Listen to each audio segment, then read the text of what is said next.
Assalamualaikum warahmatullahi wabarakatuh. Halo teman-teman semua. Pada video kali ini saya akan menjawab pertanyaan yang kemarin muncul di kolom komentar Facebook saya. Tetapi di sini saya hanya menjawab pertanyaan yang berhubungan dengan virus dan proses berjemur yang meningkatkan imunitas tubuh manusia. Untuk pertanyaan yang lain akan saya jawab pada video selanjutnya. Jawaban-jawaban yang saya berikan ini tentunya didasarkan pada beberapa referensi yang saya baca dan juga pada latar belakang saya sebagai seorang alumni FKIP Biologi Unram yang tentunya pada waktu kuliah pernah mendapatkan materi yang berhubungan dengan pertanyaan-pertanyaan tersebut. Oke, kita mulai langsung ya Q&A-nya. Jadi pertanyaan-pertanyaan ini sudah saya runut supaya enak gitu ngejelasinnya, enak ngejawabnya. Yang pertama, pertanyaan dari Hadijah Abdul Karim Rashid. Beliau adalah sahabat saya. Jadi pertanyaannya, dari mana asal muasal corona? Dari sudut pandang biologi, apa susunan virus ini sehingga bisa menyebabkan paru-paru begitu cepat rusak? Mungkin di sini maksudnya corona di sini COVID-19 ya. Jadi saya belum berani mengatakan bahwa virus corona ini berasal dari suatu negara atau suatu kelompok tertentu.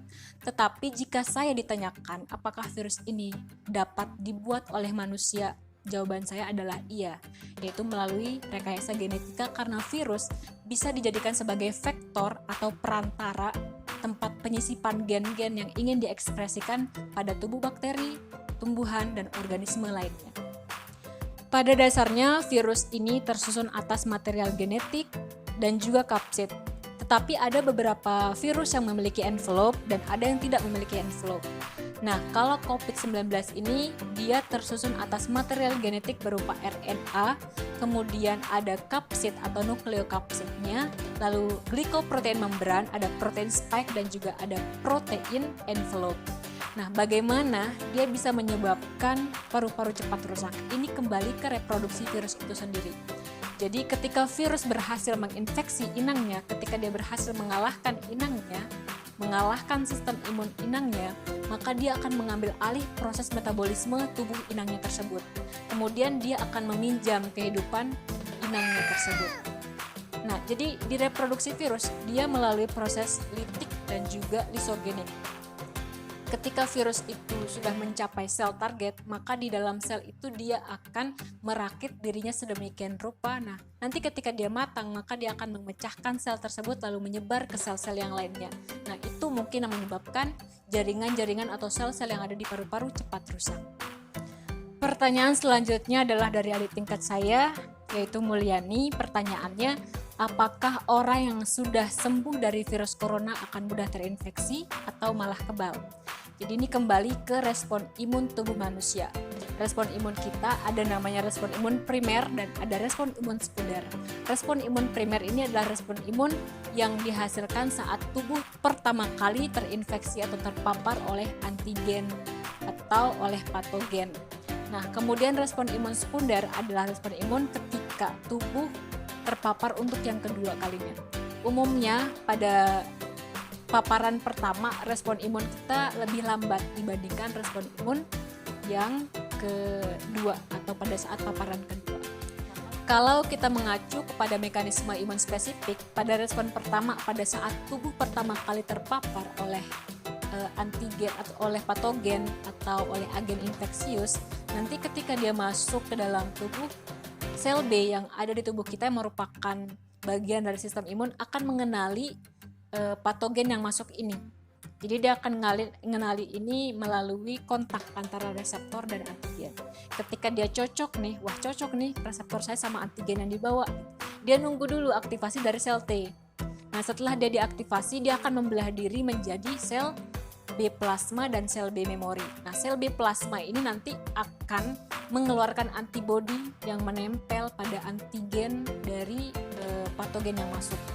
Nah, kemudian ketika antigen sama antibodi sudah kontak, nah sel T killer akan mudah untuk memakan patogen yang masuk tersebut.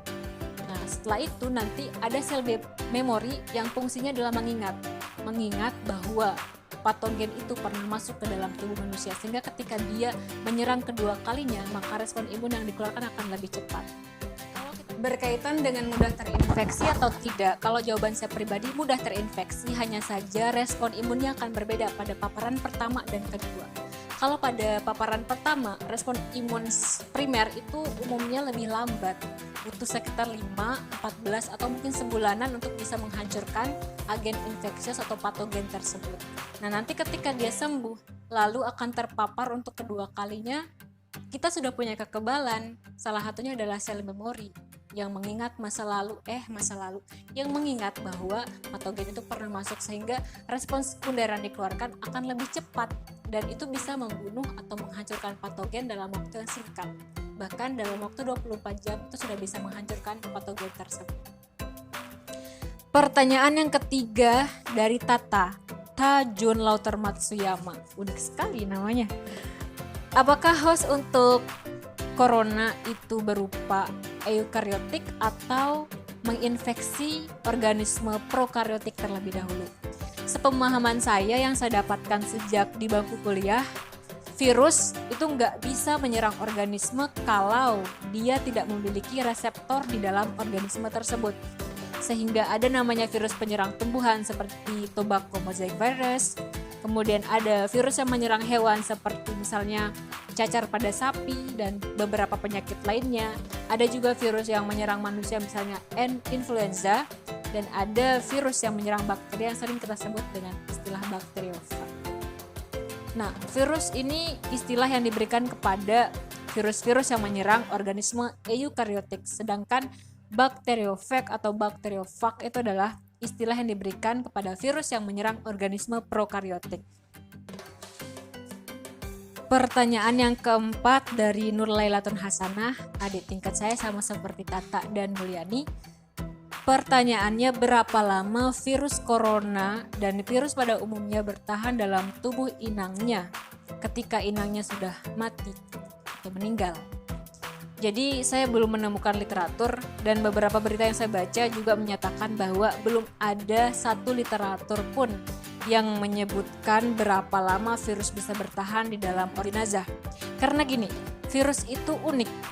Dia bisa berada pada fase mati, bisa berada pada fase hidup. Dia berada pada fase mati ketika belum ketemu dengan inang yang cocok atau ketika inangnya sudah mati atau menjadi jenazah. Dan dia bisa berada pada fase hidup ketika dia ketemu dengan inang yang tepat, yang pas. Makanya kenapa jenazah COVID dimakamkan dengan SOP yang sedemikian rupa. Jadi mulai dari ditutupi semua lubang yang ada di tubuhnya, kemudian dilapis dengan plastik yang berlapis-lapis, kemudian setelah itu orang yang menguburkan pun menggunakan APD, karena begini, virus yang ada di situ masih bisa menular. Dengan tekanan saja, kata dokter, itu bisa menyebabkan virus itu keluar dari tubuh jenazah tersebut. Makanya harus dilapis dengan berlapis-lapis plastik. Pertanyaan yang kelima dari Bapak dosen, Bapak Syamsul Bahri, semoga sehat selalu Pak. Pertanyaan beliau adalah bagaimana proses molekuler tentang berjemur saat pagi hari dapat meningkatkan imunitas. Kalian tahu kan ada 3 tipe penanya. Pertama, bertanya karena memang nggak tahu. Kedua, bertanya karena cross check. Dan yang ketiga, karena menguji. Dan saya sedang berada dalam tahap diuji. Rasanya kayak lagi ujian skripsi ya. Tapi saya berusaha jawab Pak.